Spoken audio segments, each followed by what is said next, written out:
Muito bem, dando sequência às nossas questões, mais uma questão de cálculo aí na telinha. A empresa tal é uma multinacional de consultoria especializada em estratégia tributada pelo lucro real. Os resultados a seguir foram apresentados durante o mês de janeiro de 2014. Né? De acordo com o LALUR, deverão ser considerados ainda, para o cálculo do IR e da contribuição social, as seguintes informações. Nós temos aqui adições e exclusões. Então, a questão vai pedir para a gente calcular o IR normal e adicional dessa empresa aqui. Então, quais são as informações que você vai coletar inicialmente aí para fazer um cálculo desse? Identificar qual é a base de cálculo. Real presumido. A questão já diz aqui, ó, real. Qual é o período envolvido? Um mês, o trimestral. Isso é importante para você calcular o adicional. Então, nós temos aqui, ó, que se trata do IR de um único mês. Essas são as informações que a gente precisa, as informações iniciais. Bom, lucro real. Como é que eu começo a calcular meu lucro real? Eu preciso do lucro líquido do exercício.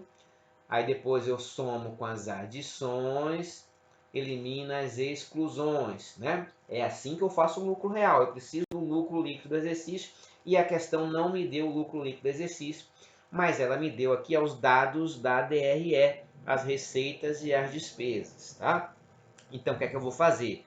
Vou dar uma olhadinha aqui, ó, nessas receitas e despesas, se tem alguma despesa que é considerada não usual, não normal, né? E não necessária, tá? Por quê? Porque a despesa para ser dedutível, ela precisa ser necessária, precisa ser normal, precisa ser usual. Então, receitas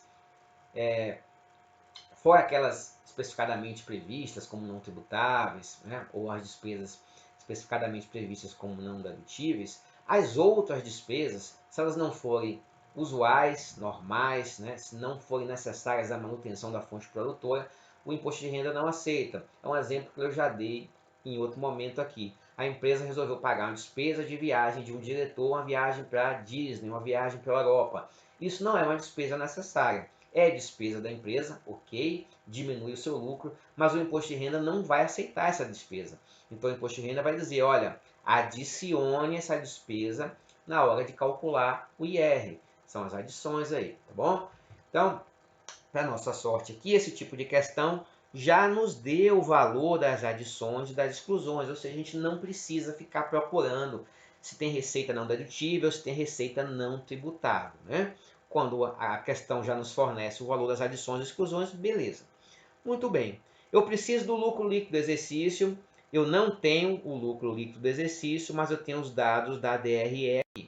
Então, somando aqui todas as receitas e deduzindo aí todos os custos e outras despesas, eu vou encontrar, eu já somei aqui para facilitar a nossa vida, vou encontrar um lucro líquido do exercício de 93.762,50, tá? Eu só fiz somar aqui, pessoal, tá? Só para a gente ganhar tempo. Todas as receitas com todas as despesas e aí encontrei o lucro líquido do exercício. Com o lucro líquido do exercício eu calculo o lucro real? Não. Eu preciso somar com as adições e diminuir com as exclusões, né? Então, o que é que eu tenho aqui? Ó? Tenho a adição mais 75 mil e tenho exclusão de 140 mil. Então, menos 140 mil. As adições eu somo e as exclusões eu reduzo, né? Então, fazendo essa continha aqui, nós vamos ter um lucro real de 28.762,50, tá? O que é que eu faço com esse lucro real aqui que eu encontrei? Agora fica fácil, agora é só aplicar a alíquota do imposto de renda. Qual é a alíquota do imposto de renda normal? 15 mil, né? Ou 15%. Então, ó, isso aqui vezes 15%, fazendo a continha aqui, nosso resultado será 4.314 4.314,37, tá? Então, já encontrei aqui 4.314,38, né? Vamos aproximar aqui, ó, 38 ao invés de 37. Muito bem, então já tenho o imposto de renda normal aqui. E como é que eu faço para calcular o imposto de renda adicional? É só eu pegar a base de cálculo do lucro real que eu já encontrei, eliminar o excesso, eliminar o nosso teto, e a parcela que ultrapassar esse teto será a base de cálculo do nosso IR adicional. Vamos ver aqui a telinha. Eu tenho a base de cálculo de 28.762,50. Vou limpar a telinha aqui, tá? Grava esse número aqui, ó. É a nossa base de cálculo do lucro real. Vou limpar a telinha. Então, nossa base de cálculo foi 28.762,50. Isso aqui foi a base de cálculo do imposto de renda normal. Para eu encontrar o adicional, eu vou eliminar o teto, que é 20 mil por mês. Então, 20 mil vezes a quantidade de meses. Quantos meses estão envolvidos aqui? Apenas o mês de janeiro. Então, eu vou eliminar desse lucro real que eu já tenho. Tem um lucro real de 28. Vou eliminar 20 mil para calcular o excesso, né? Então, vai sobrar nossa base de cálculo aqui do adicional, 8.762,50. Esse valor eu vou aplicar a alíquota do IR adicional, que é sempre 10%, né? E aí fica fácil porque dá 876,25. Então, nossa letra A aqui. Ok? Bom, aqui não é bem uma questão, é mais uma dica que eu achei interessante, o enunciado dessa questão. Olha só. Fulano de tal, Beltrano, assina um contrato de compra e venda no valor de 200 mil de uma camiseta autografada pelo jogador Maradona, adquirida por Beltrano originariamente por 1.000, sujeitando os seus efeitos ao time do coração, fulano, time do coração fulano, sagrasse campeão, bom, um monte de bobagem aqui. O que é que eu quero dizer aqui? Nós temos uma camisa autografada por Maradona, que foi comprada, foi vendida por 200 mil, mas ela foi comprada por 1.000. Então, quem vende uma camisa autografada por 200 mil e o preço de aquisição foi 1.000, está oferindo um ganho de capital de 199 mil. Tá? Por que eu trouxe esse enunciado aqui? Porque a gente trabalha muito a questão do ganho de capital quando você vende um apartamento, quando você vende uma casa, né? E a gente fica associando o ganho de capital a essas operações formais. Então é importante você saber que se você comprar uma camisa de futebol, né? Eu trouxe o exemplo mais por isso, porque é um exemplo meio assim, bem diferente, né? A camisa autografada, que valorizou muito, isso gera ganho de capital também, tá? Então, do mesmo jeito que você tem um criptoativo que valorizou no momento que você vende, você tem ganho de capital também. Então, se você vender uma caneta porque ela foi usada pelo presidente e tal, por um valor muito mais alto que você comprou, não precisa nem ser muito mais alto, né? Basta que tenha o ganho de capital, você tem ganho de capital, tá bom? Então eu trouxe essa questão aqui, esse enunciado, só para desmistificar essa questão do ganho de capital, para a gente não ficar só associando a operações formais, né, como venda de imóvel, venda de ativos. Não, a venda de uma camiseta autografada também gera ganho de capital. Foi só por esse motivo aqui, ó, que eu trouxe esse enunciado. Só para dar essa dica, nós não vamos resolver essa questão não. Vamos lá. É súmula vigente no STJ o seguinte: o contribuinte faz jus à concessão ou à manutenção da isenção do imposto de renda, não se lhe exigindo a demonstração da contemporaneidade dos sintomas da doença, nem da recidiva da enfermidade. Bom, o que é que a gente está falando aqui? Aqui é pessoa física, tá, pessoal? Nós temos uma isenção para os portadores de moléstia grave, né? Então, os aposentados, né, pode ser aposentadoria civil, militar, pública, privada, né, pensionista. Então, os aposentados e assemelhados que são portadores de uma das moléstias elencadas na lei. Não precisa decorar essas moléstias, mas são algumas moléstias consideradas graves, como hepatopatia grave, cardiopatia grave, AIDS, neoplasia, né? Algumas doenças. Então, quem tem uma dessas doenças e recebe proventos de aposentadoria, reserva remunerada, aposentadoria privada, do INSS, não importa, é considerado isento, tá? Então, é o seguinte, se o sujeito tem, por exemplo, câncer e ele é aposentado, todo o seu rendimento é isento, tá? Então, olha só, se ele recebe 100 mil por ano de aposentadoria, mas ele é portador de neoplasia maligna, que é o câncer, todo esse valor aqui é isento, tá? Bom, se ele passar 5 anos sem ter nenhuma manifestação da doença, ele perde a isenção? Não, né? Porque são doenças consideradas sem cura. Ela pode agravar, pode melhorar. Você não precisa estar sempre manifestando sintomas para fazer jus a essa isenção. Tá? Então, o sujeito que tem câncer, ainda que ele não manifeste sintomas, ele tem direito à isenção desde o momento que ele preencher os dois requisitos para a isenção. Quais são os dois requisitos para a isenção dos portadores de uma dessas moléstias graves? Ser aposentado e ter a doença. Tá? Não basta ser aposentado e não basta ter a doença. Se tem a doença e está nativa ainda, não tem a isenção. Né? Os rendimentos isentos são de aposentadoria e quando o beneficiário é portador da moléstia grave. São condições que devem ocorrer ao mesmo tempo, não pode ser só uma. Tá?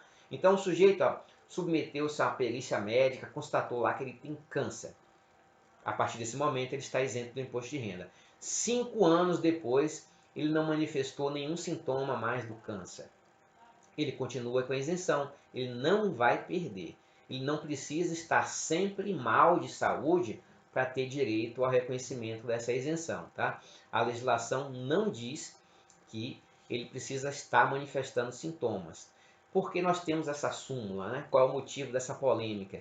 É porque a Receita Federal costumava exigir o laudo médico por um período de 5 anos. Normalmente, após 5 anos, a Receita exigia outro laudo médico.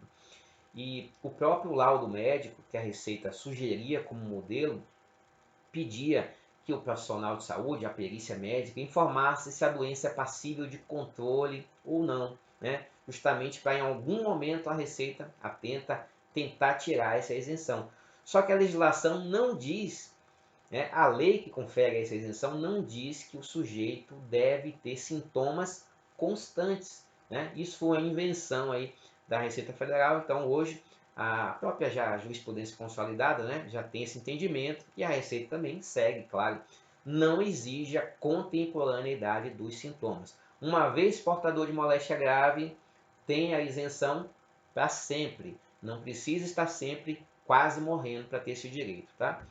Então, aí nós temos uma súmula verdadeira, né, e um entendimento correto que aborda o tema isenção por moléstia grave.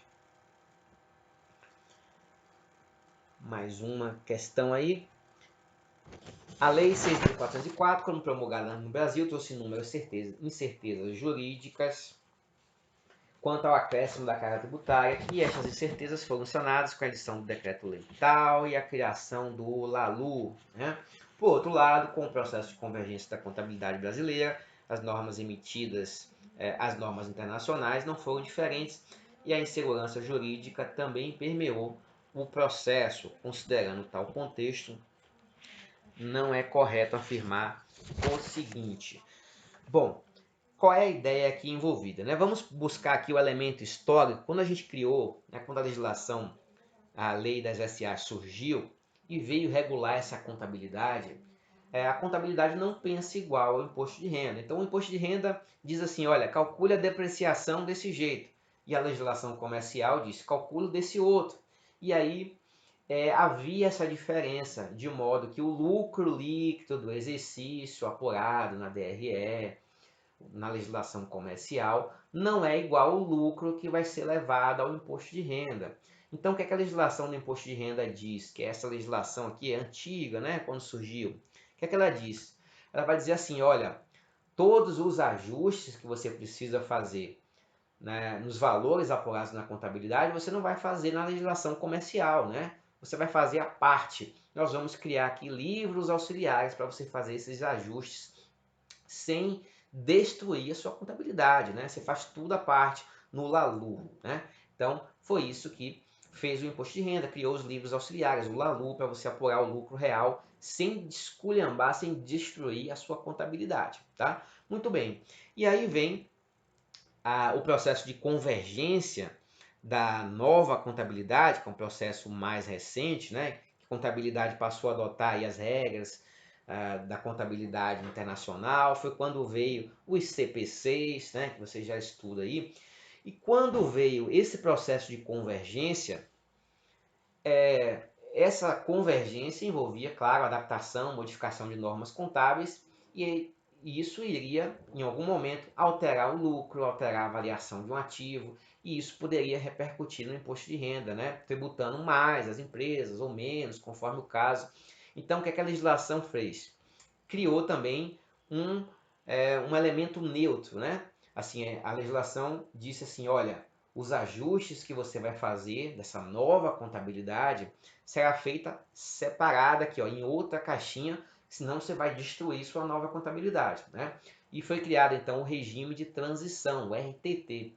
Então todos esses ajustes eram feitos ali separadinhos para não interferir na contabilidade, que era então o IRTT, tá? Aí, finalmente, hoje nós já migramos, hoje já não existe mais o IRTT, né? Veja que, apesar de serem elementos históricos que não existem mais, ainda assim apareceu aqui numa questão de 2018, tá? A Lei 12.973 não acatou a escrituração do LALUR, pois entende que este já não está em sintonia com a realidade econômica ou fiscal das empresas brasileiras, né? Então, veja só, essa lei aqui que trouxe essas novas regras fiscais e em consonância com a nova contabilidade, ela não permite que os ajustes necessários, os ajustes que a legislação tributária exige, sejam feitas na contabilidade, né? Porque contabilidade é uma coisa e legislação fiscal do IR é outra. O IR não pode interferir na contabilidade. Então, o que acontece hoje e o que já acontecia lá atrás, lá nos anos 70, quando foi criado o LALU, todo ajuste contábil para o IR é feito à parte, né? A gente faz, durante uma época foi feita no RTT e sempre foi feita no LALU. Então a legislação ela exige que você faça os ajustes no LALU, né? Porque você não pode interferir na contabilidade. Se você for calcular depreciação conforme reza o imposto de renda, você não vai ter uma depreciação do ponto de vista econômico, né? Que é o que interessa para as empresas. Você não vai ter a depreciação representando o padrão de consumo de um bem. Você vai ter uma depreciação para fins fiscais. E aí não tem caráter gerencial, não tem caráter informacional, é caráter estritamente fiscal, né? Então, esses ajustes a gente precisa fazer no LALU. Então, a lei que vem regular essa nova contabilidade, os novos elementos fiscais envolvidos, ela acata sim o LALU. A gente faz o LALU lá no SPED, né? Na escrituração contábil fiscal, lá na ICF. Então, existe LALU sim, né? Então, quando ele diz aqui, ó, não acatou, está errado.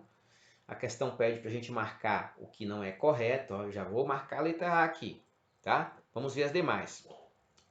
A lei trouxe profundas modificações à tributação das empresas e revogou o RTT, certo, né? O RTT vigorou durante um certo tempo, né? Durante o processo de convergência, a nova contabilidade, depois foi o regime foi extinto, tá? Então, de fato, foi extinto o RTT já há muito tempo. Foi extinto no finalzinho de 2014, se eu não me engano, tá? Já tem bastante tempo. A lei trouxe modificações à tributação das empresas, sim, né? Porque ela aborda vários aspectos da tributação, questão de arrendamento, questão de lucros no exterior. Então, sim, é uma lei fiscal, naturalmente ela vai interferir na tributação.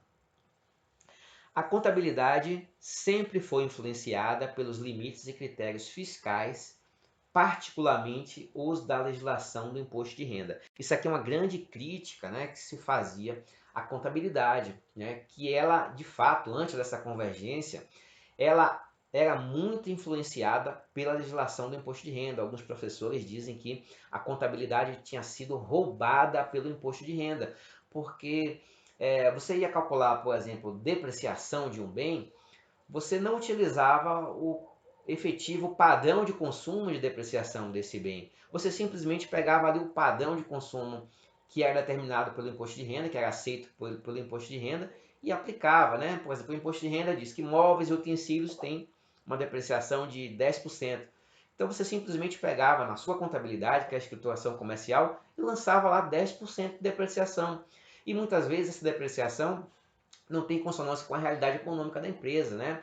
Porque às vezes a empresa está sujeita a uma depreciação, a um padrão de consumo desse bem, por uma outra maior, menor, né? Ou você tem metodologias para calcular isso de uma forma mais efetiva para que a empresa fique com o seu patrimônio adequadamente representado. E quando você deixava de fazer isso e simplesmente pegava o critério ali que o imposto de renda aceita, o imposto de renda estava roubando a contabilidade. Então, é uma crítica que se faz, né? A contabilidade sempre foi influenciada pelos critérios fiscais. A partir da convergência, quando a contabilidade passou a seguir os CPCs, né? Tudo isso, aí a contabilidade foi se desgarrando efetivamente da legislação tributária, e aí o regime de transição, o RTT, ajudou nesse processo, né?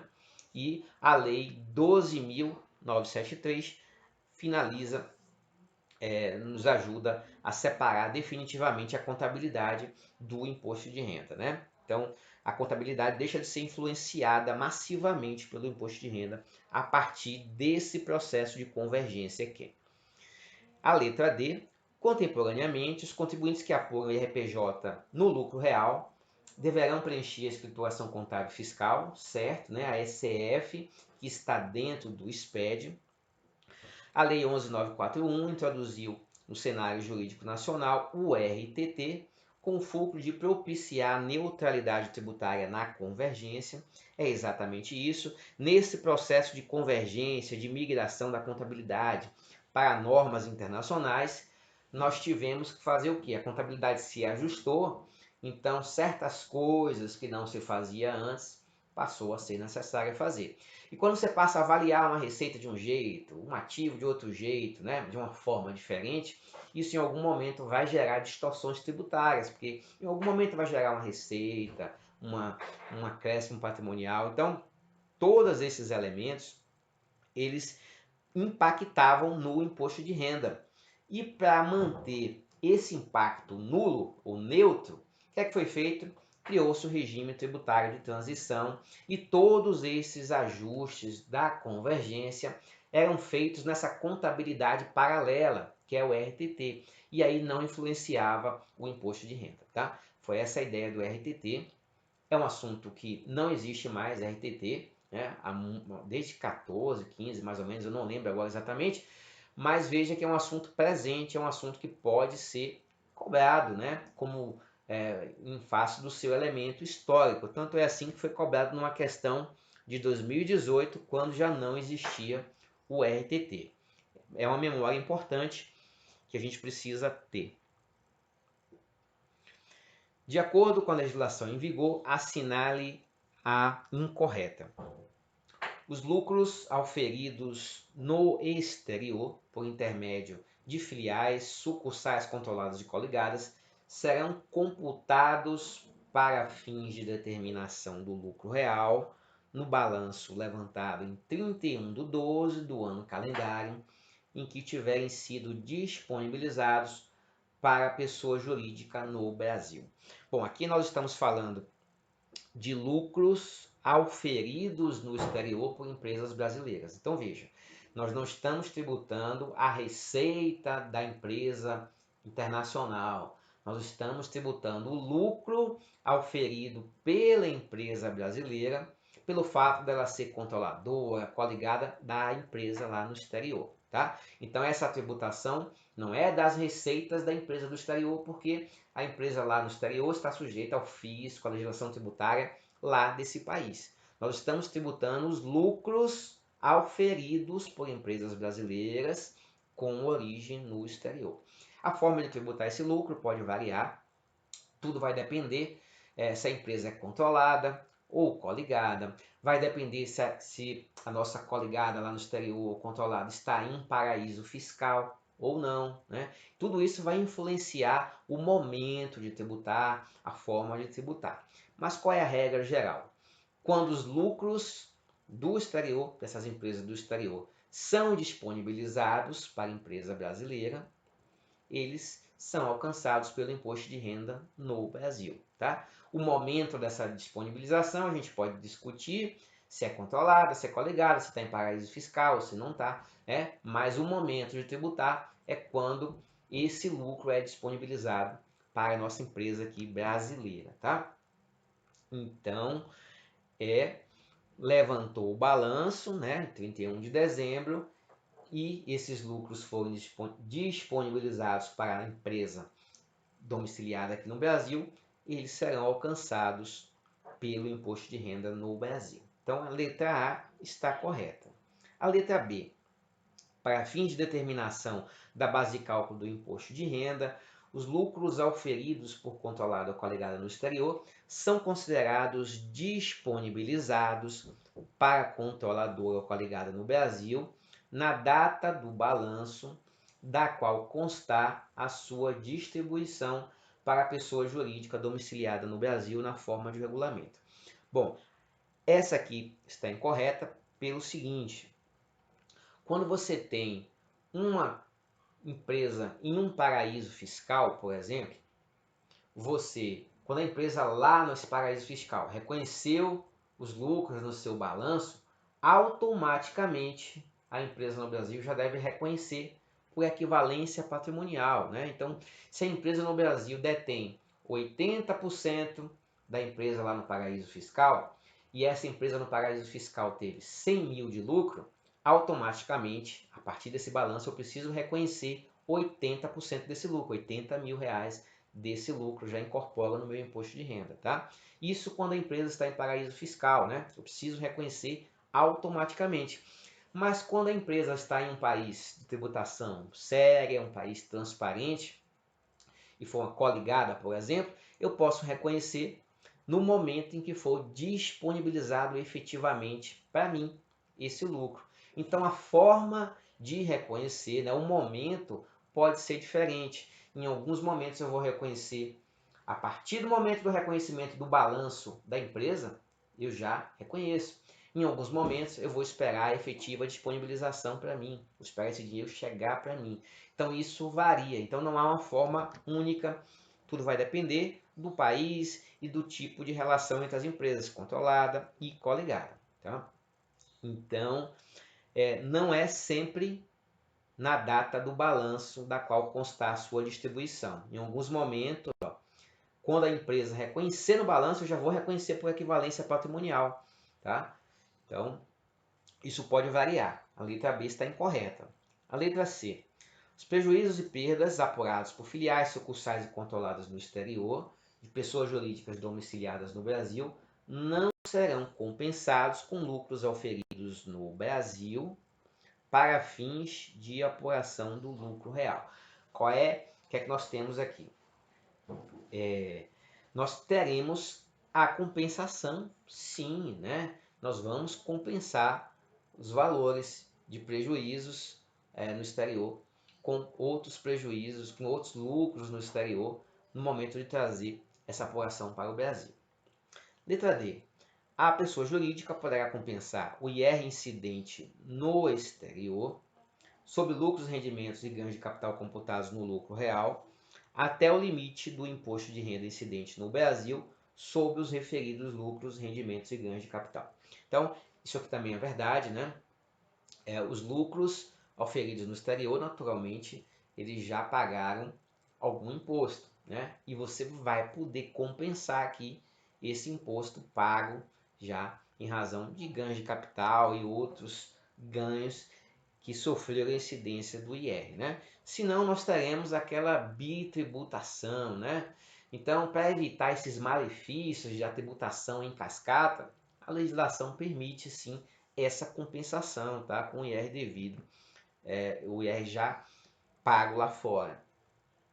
Letra E, serão computados na determinação do lucro real os resultados líquidos, positivos e negativos, obtidos em operação de cobertura de hedge, realizadas em mercados de liquidação futura diretamente pela empresa brasileira em bolsas no exterior. Bom, aqui é uma prescrição da legislação, né? Assim, não tem muito o que explicar, faz parte daquelas regrinhas mais decorebas, né? Como a gente conseguiu identificar a incorreta facilmente pelas regras de tributação, né? Pelo momento de considerar o lucro na base de cálculo do imposto de renda, que pode ser no momento do reconhecimento do balanço ou da efetiva distribuição, nós temos, portanto, mais de uma possibilidade. Isso é o cerne da questão quando envolve tributação de lucros oferidos no exterior. Então, como a gente conseguiu encontrar a letra B aqui com uma certa facilidade, e essa letra E aqui é bem decoreba, né? A gente, por sorte, deixando ela no final, a gente conseguiria até se safar nessa questão, porque é uma questão bem específica, né? Faz parte aí daqueles elementos decorebas que constam na legislação que versa sobre lucros, né, no exterior, a lei 12.973, tá? Então, essa aqui não tem muito o que explicar, é só decorar, a gente fica com a letra B. E mais uma questão aqui, envolvendo cálculo agora, só que envolvendo cálculo do imposto de renda pessoa física, tá? Para fins de cálculo do IR, retido na fonte, sobre os rendimentos do trabalho assalariado, foram utilizados alguns parâmetros da tabela progressiva do imposto abaixo. Então, nós temos aqui a tabela progressiva do IR e os dados do funcionário. Ele recebe um rendimento de 7.500 por mês. Vamos calcular um mês. Sofre a retenção do INSS de 751,97, né? Então vamos calcular aqui. Eu já fiz um pré-cálculozinho aqui, ó, só para facilitar a nossa vida. Como é que a gente vai calcular o IR desse funcionário aqui, ó? Rendimento bruto 7.500. 7.500 já é a base do imposto de renda da pessoa física? Não, a gente precisa fazer algumas deduções mensais. Principal delas, o valor do INSS, né? Então, ó, 7.500 menos o valor do INSS, e nós temos também a informação de que ele tem 2 dependentes. E a dedução mensal por dependente é R$ 189,59. Então, dos 7.500 eu vou tirar o INSS, vou tirar os 189,50 duas vezes, né? 189,59 duas vezes, e vou encontrar o valor base do imposto de renda, 6.370. De posse dos 6.370, aí eu aplico a alíquota. Onde é que se encontra essa faixa salarial aqui de 6.370? Está na tabela progressiva, ó, na nossa última faixa, portanto está sujeita aí a uma alíquota de 27,5%. Então vou aplicar aqui 27,5%. Vou encontrar o valor de, subindo aqui, ó, 27,5% de 6.370 vai dar 1.751 1.975. Isso aqui já é o valor do imposto devido? Não. Eu preciso deduzir dessa parcelinha que tem na tabela progressiva. Ó. Então, desse valor, eu vou reduzir 869,36 e vou encontrar o valor efetivamente devido, que é 882,07, tá? Que é esse valor aqui. Então a gente fechou aqui com a letra C, né? Explicando aqui só qual é a ideia dessa parcela deduzir aqui, né? Porque a gente utiliza essa parcela deduzir. A gente aplica a alíquota sobre a base de cálculo e depois reduz essa parcela deduzir. Por que isso acontece? É porque essa tabela progressiva é uma tabelinha prática, é uma tabelinha para facilitar a sua vida. E quando você encontra, por exemplo, que a base de cálculo desse imposto aqui é 6.370, né, e enquadrou nessa faixa aqui, você não pode tributar todo o rendimento por 27,5, porque o que é que diz a legislação? Ele diz que até 2.826 você tem que tributar 7,5. De 2.826 até 3.751 você tem que tributar 15. E por aí vai. Então a tributação é por faixa.